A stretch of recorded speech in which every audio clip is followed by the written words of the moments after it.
What is up, YouTube? Hi. Giving honor to our Lord and Savior Jesus Christ first and foremost. Always. My name is Marcus. I'm Christian. And this is Marriage for Dummies Reacts. Reacts. And today we are doing viewer's choice. It's going to be U.S. Submarine sinks 5 ships in 37 minutes by Fat Electrician. Go ahead and like, subscribe, and we love it. We do. God Let's bless check it y'all. out.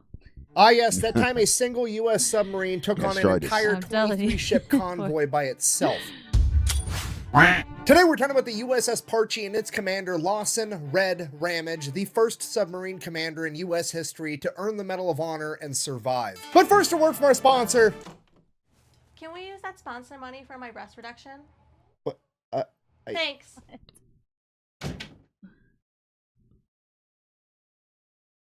There's no ad this week. Moving on. Ramage was born in 1909 and graduated from the U.S. Naval Academy in 1931. After graduating from the Naval Academy, he would serve on destroyers as an engineering officer, a radio officer, and a navigator. Then in 1935, he decides that he wants to try out to be on a submarine. So he goes in, takes his physical, and fails immediately because his vision isn't good enough because he has an eye injury from when he wrestled in high school. The very second he fails that vision test, he makes a decision. He decides that he's not going to let this stop him from serving on a submarine. In a demonstration of grit and determination, he decides that he is going to take that vision test again tomorrow. And unlike this time, next time he takes this test, he's gonna fucking cheat, because if you're not cheating, you're not trying. So as he makes his way out, he instructs a couple of his friends to memorize a different line of the vision test, gets that information from them later, puts the entire thing together, memorizes the entire vision test verbatim, and shows back up the next day ready to take this test again. So he takes the vision test, gets 100%, no problem whatsoever. At this point, the optometrist, the same optometrist from yesterday, is like, I know what you're doing. So he goes over, changes the board, and he's like, okay, now read me that one. At this point, Ramage is like, shit. But he figures, hey, we're already here. We're going to give it a shot anyways. So he covers up his bad eye first, reads the lines the doctor tells him to read. Doctor tells him to switch eyes, and he goes and recovers his bad eye again, reads the lines the doctor tells him to read. In the back of his head, he's like, I cannot fucking believe that this just worked. And the doctor is like, oh, hey, you passed. You must have just like had a bad day yesterday or something. And he's like, yeah, that was it. Anyways, now he's going to submarine warfare school. So he goes off, gets trained in submarine warfare, does great, ends up getting assigned to his first submarine, the USS S-29. He works there for about 8 months. Then he gets rotated over to Pearl Harbor, where he is the sound and communications officer working directly under the commander of the entire Pacific submarine fleet. And that is where he is on December 7th, 1941, when Pearl Harbor is attacked, aka the Japanese commit the biggest cardinal sin on the planet, fucking with America's boats. I'm telling you. Don't you dare! If you put one fin on that boat, don't touch the The boat. Nemo! Touch the butt. The butt.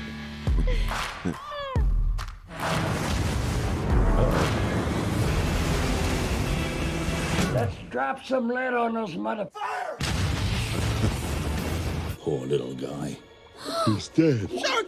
So obviously, all of America is extremely pissed off, but Ramage is exceptionally pissed because he was actually there at Pearl Harbor when it happened. And here's the catch with that. Right after Pearl Harbor, over half the American surface fleet was temporarily out of commission due to all the damage, meaning that the only answer that America had at this point in time was the submarine fleet. To which Ramage is like, put me on a sub, I want to go get some revenge. So that's exactly what happens. He gets assigned to the USS Grenadier as a navigation officer. They go out and sink 2 Japanese ships right off the bat, and Ramage is awarded a Silver Star for his contribution. So right off the bat, Ramage is obviously doing pretty good. At this point, they decide they're going to give him his own submarine. He becomes the commander of the USS Trout. Okay, now here's the thing with being a commander of a submarine during World War II. You were only allowed to go out with the same submarine and the same crew as its commander for a total of 4 war patrols, because the leadership believed that after 4 war patrols, a commander would either become too reckless or too conservative, and they had to rotate him out. So Ramage goes through his first 3 war patrols, and they are just not going the way that he had hoped. It's not the heroic revenge that he was really looking for. After 3 war patrols, he only manages to sink 3 Japanese ships. And just to be clear, that's not for lack of trying. He goes out and finds a ton of Japanese ships and shoots an abundance of torpedoes at all of them, but every single time that he fires the American Mark 14 torpedo, it either veers off course or it hits but then doesn't blow up. It becomes very clear to Red Ramage that he, his crew, and the USS Trout are not the problem here. It is the American Mark 14 torpedo. torpedo. During their second war patrol, they actually find the Japanese battleship, the Kirishima, and fire 5 torpedoes at it, and all 5 of them veer off course, miss, or are duds. Don't get me wrong, it all works out in the end because the greatest battleship commander of all time, Admiral Willis Ching Lee, ends up sinking the Kirishima with the USS Washington in the greatest battleship versus battleship conflict the world has ever seen. But Red Ramage is still absolutely furious that he didn't get that glory because he should have sank the Kirishima right then and there. So fast forward, Ramage and the USS Trout are on their 3rd war patrol. They go to sink a Japanese cargo ship. They fire 2 torpedoes at it, which is absolutely enough to take out a cargo ship. Surprise, surprise, one of them is a complete dud. The other one, like, kinda half-ass explodes, but not really, damaging the ship a little bit. And Ramage is just absolutely furious with the situation altogether. At this point, he's on his 3rd war patrol. He's only sank 2 ships so far. He is absolutely sinking this cargo ship. He doesn't care what it takes. He orders his crew to surface the USS Trout. Everybody runs out on the bridge and starts opening fire on this cargo ship with 50 caliber machine guns, anti-aircraft guns, and the 3-inch deck gun on the submarine. This is not how you're supposed to conduct submarine warfare, but also the torpedoes are supposed to fucking explode, so whatever. So they roll up on this cargo ship on the surface, firing at it the entire time, get within like 500 yards of it, and then shoot 2 more torpedoes at it, blowing it up and sinking it immediately. This is basically the naval equivalent of an execution. Then he finishes out the 3rd war patrol, goes back to Pearl Harbor, in person, goes to his chain of command, and is like, look, these torpedoes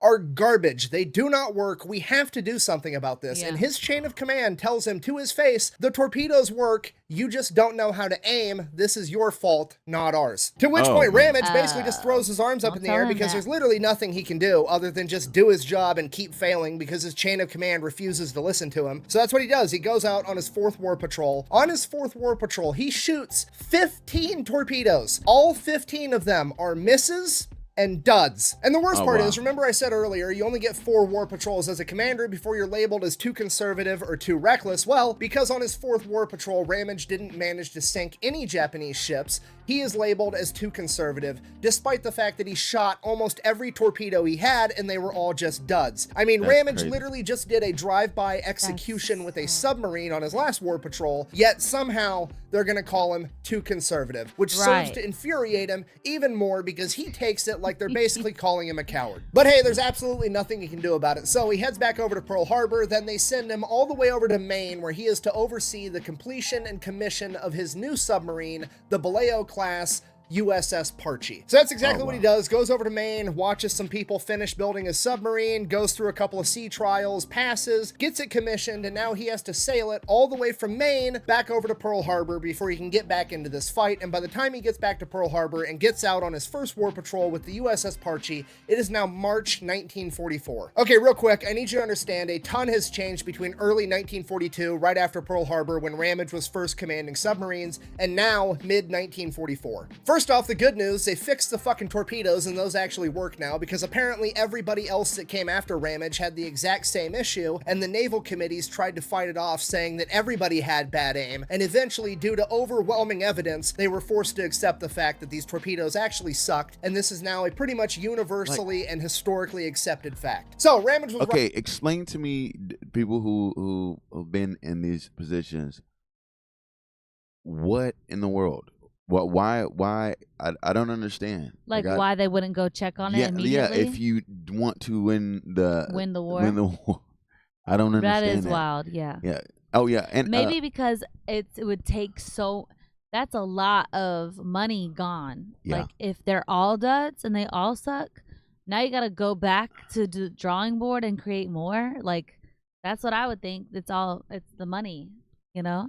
That's crazy. Yeah, because that's a lot of labor that they're going to have to do now to go make some better ones. The whole torpedo thing. Now, the bad news, kind of. After the torpedoes started being way more effective, the Japanese started doing what America was doing over at the Atlantic when they were getting attacked by the German U-boats. They started having convoys of all their cargo ships that were being defended by an escort of naval ships that would fight off the submarines. And now Japan is doing that. So America copied what Germany did, and they are now sending out submarines as groups in wolf packs to hunt down these convoys together. Now, that's not necessarily a bad thing, but the majority of submarine commanders are not happy about it because they liked the idea of going out there alone, being in complete control of the situation, and having command over everything and everyone around them. And now they have 2 other submarines that they have to worry about, and each wolf pack has its own commander over the entire operation, as well as each submarine having its own commander. And the wolf pack commander is on somebody else's submarine, so one of the 3 subs in the wolf pack is going to have this weird power dynamic where there's like the overall mission boss there, but that guy's not in control of the sub, but he kind of is because he's in control of the whole operation, and it just makes the whole situation awkward. So Red and his new ship, the USS Parchi, go out on patrol, and they're with the USS Bang and the USS Tenosa, and things are already looking up. In their first patrol, the wolf pack sinks 5 ships, and the Parchi is credited with 2 of them. The second war patrol, however, shit's gonna get a little bit out of hand because Red, Ramage, and the USS Parch draw the short straw, and they have to have the Wolfpack commander on their submarine, creating an awkward power dynamic between Lawson, Red, Ramage, the commander of the USS Parch, and the commander of the Wolfpack, Lou Parks. And they pretty much immediately get off on the wrong foot because Lou Parks shows up and is like, hey, let's call our Wolfpack Parks' pirates because I'm Lou Parks, I'm in charge, and you guys can be my pirates. It'll be great. To which Ramage is like, I'm not playing second fiddle to anybody. Hear me out. What if we call our Wolfpack the Headhunters because I'm a redhead and the other 2 submarines are the USS Hammerhead and the USS Steelhead,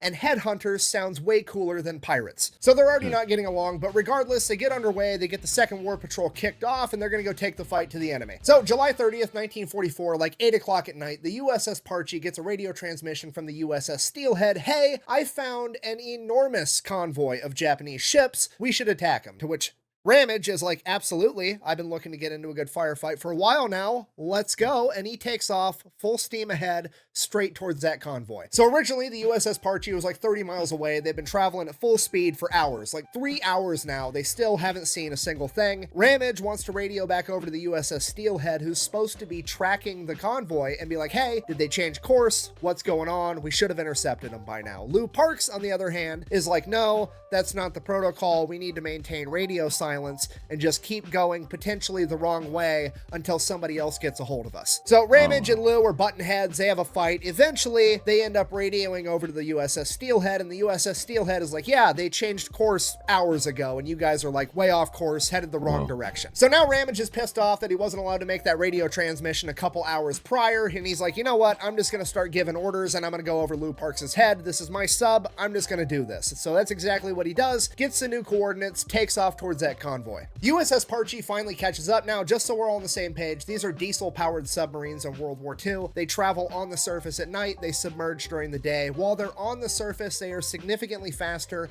and way more maneuverable. And since this is nighttime, they are traveling on the surface. So the USS Parchi radios over to the USS Steelhead, and they're like, hey, we're here. We can't really see anything. There's like no moonlight out on this particular night. It's just pitch black absolutely everywhere. To which the USS Steelhead is like, okay, cool. If you're close, we're going to start our attack run, and then we can just figure it out from there. So the USS Steelhead goes to engage the convoy. Now, these Vallejo-class submarines have 10 torpedo tubes, 6 in the front, 4 in the back. USS Steelhead approaches, fires its 6 front torpedo tubes, does a U-turn, fires the remaining 4 out the back as it's driving away. It then goes, submerges, and leaves. It is a textbook submarine attack. You blow your load, and then you run, okay? You skeet and retreat, you ejaculate, and you evacuate. The USS Steelhead is out. They fired 10 torpedoes. All of them were hits. They sank 2 ships and You're a damaged mess. 1 more. And now the entire convoy Crazy. is on high alert. They shoot up star clusters, flares, lighting up the entire ocean so they can see absolutely everything. And now Ramage can see them too. So Ramage is out on the bridge of his submarine with his binoculars, looking as the sky lights up from all these flares that the Japanese have just shot up, trying to find other ships. And if you don't know, the bridge is like literally outside. He's standing outside on top of his submarine with a pair of binoculars looking at this convoy, and it is a massive convoy. It's got like 6 destroyers guarding like 17 cargo ships, and all the destroyers are peeling out, and they're coming to hunt down any other submarines that are out there.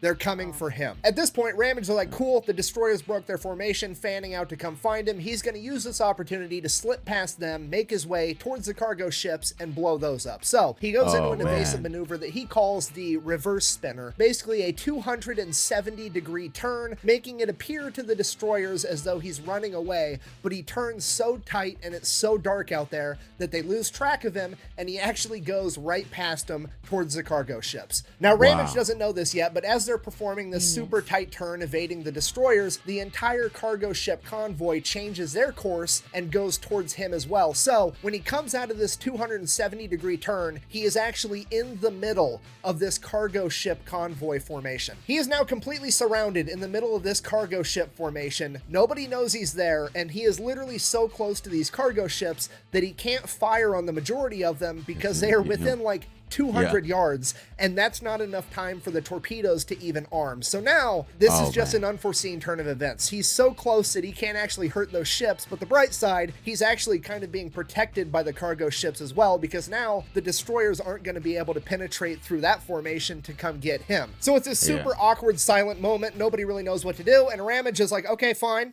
I'm going to go forward, I'm going to do a U-turn, and then I'm going to fire at one of the ships from behind. So that's exactly what they do. They maneuver deeper into the formation, they get enough distance on one of the ships to be able to fire 2 torpedoes, and they fucking miss. So they are in the middle of this cargo ship formation. They have fired 2 torpedoes at one of the ships, but because they missed, nobody has any idea that they're there yet, still. Now, at this moment, one of the men on the bridge with Ramage points out, oh shit, there's 2 aircraft carriers over there, as he points to the other side of this convoy formation. And it is at this moment, Ramage has to make a decision. He can take what is potentially a pretty easy win and shoot off a couple of these cargo ships that are on the fringe of this convoy formation, or he can take this opportunity while nobody knows he's there, penetrate deeper into this formation, and potentially take out 2 aircraft carriers, which is like the #1 priority ship to take out during World War II. He decides he's going to go for it. He maneuvers a submarine further and further into this convoy formation, and as he gets closer to these aircraft carriers, he figures out they're not actually aircraft carriers, they're oil tankers, but that is still a major objective to take out. Man. At this point, Frank Alcorn, the torpedo officer in the conning tower, is like, hey, I've been keeping track of that first ship that we missed. We're perfectly lined up on the stern side to take a shot at it with another torpedo. Do you want to do it? Ramage is like, absolutely, take the shot. They fire a single torpedo and score their first hit of the night. Then he turns his attention back to the tanker. They fire the 4 remaining torpedoes from the front at this tanker. All 4 hit and sink the tanker immediately. At this point, all hell breaks loose as the Japanese realize that there is a submarine inside of their formation, as the cargo ships begin veering off, trying to make room for the destroyers and the destroyer escorts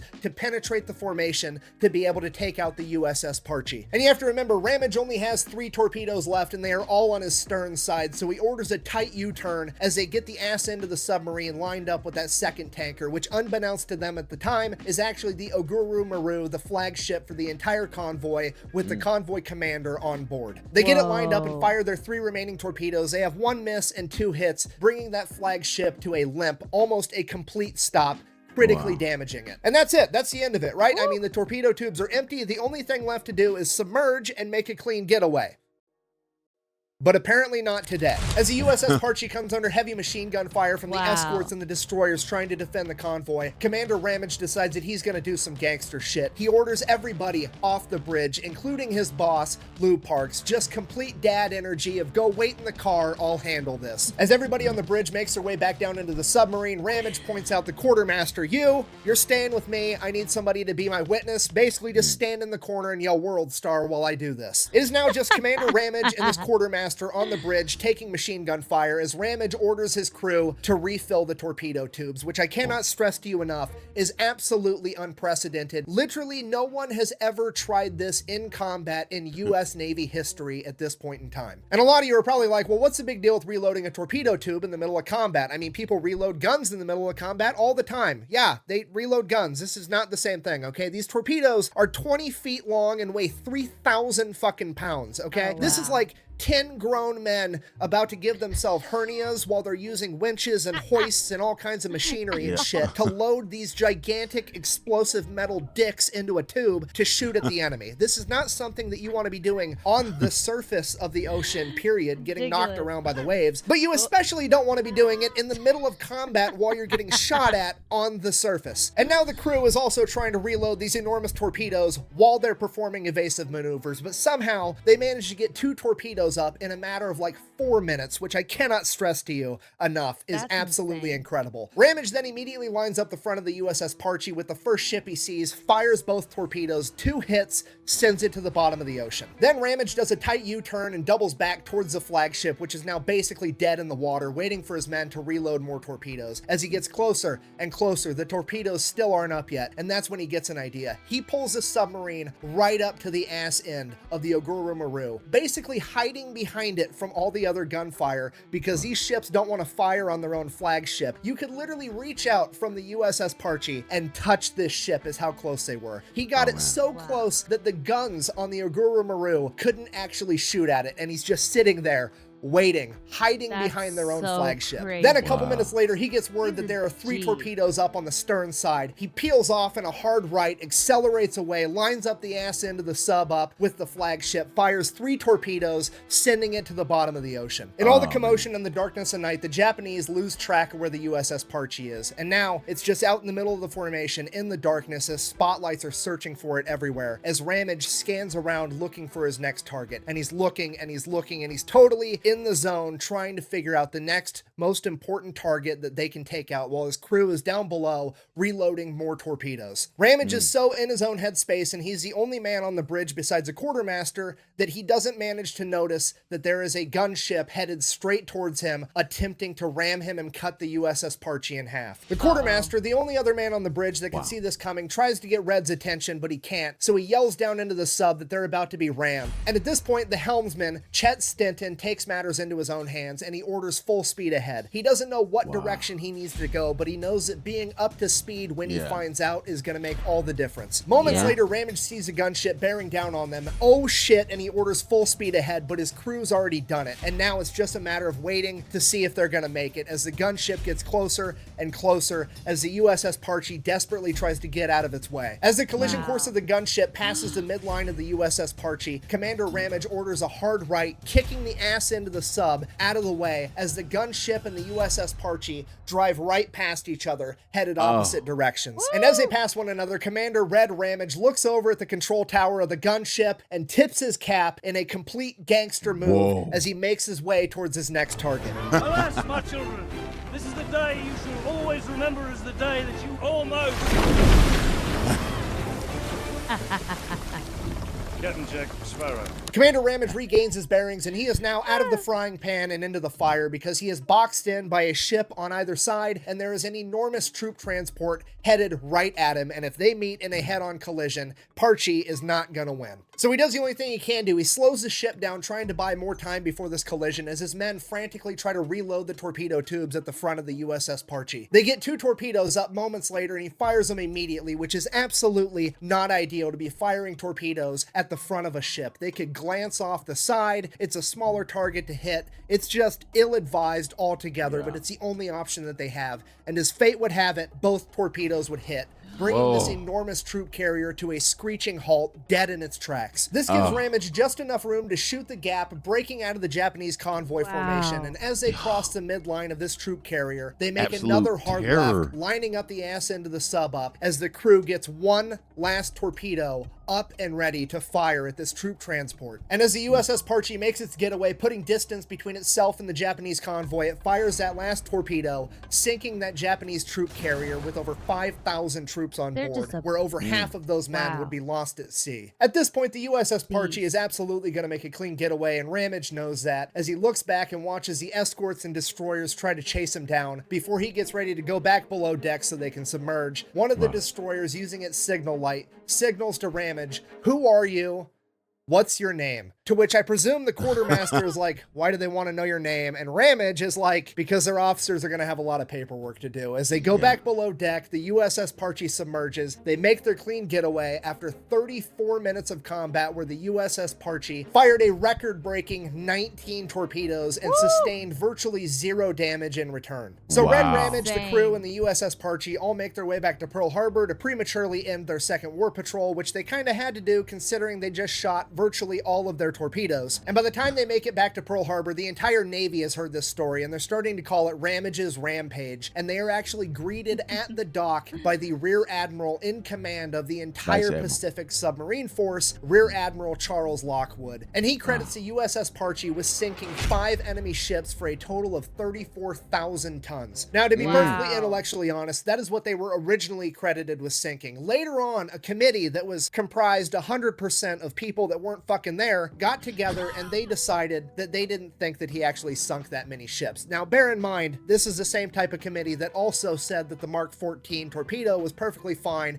and everybody else just had bad aim. So this committee, in its infinite wisdom, gets together and they decide that Commander Ramage, the USS Parche, and its crew only managed to sink 2 enemy ships during their entire 34-minute battle, where they shot 19 torpedoes at like point-blank range. But whatever, that's what's on some of the official records, but everybody knew the real truth. And for that reason, Commander Lawson P. Red Ramage was awarded the Medal of Honor and became the first submarine commander to do so and survive. And Ramage 100% credited his survival to his crew, and he felt that his Medal of Honor was just as much theirs as it was his. And for that reason, he made a certificate and gave it out to every single man in his crew, and it read as follows, quote, "The captain wishes to emphasize the fact that the Medal of Honor was accepted from the President of the United States as the nation's tribute to a fighting ship and her courageous crew. He feels every officer and man whose loyal cooperation and able assistance contributed to the success of the USS Parche has an equal share in this award, which he holds in trust for you with pride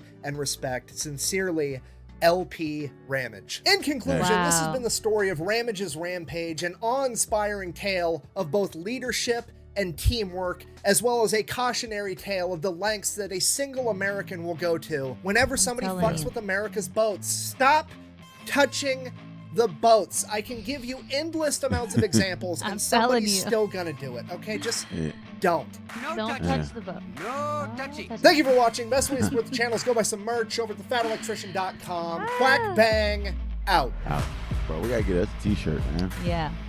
100%. Nobody listens. I mean, in 1941, somebody touched America's boats, and we invented a fucking portable star to get our revenge. I don't even want to know what they have now. That's so real. That's so real. Wow. Yeah, that's crazy. Yeah.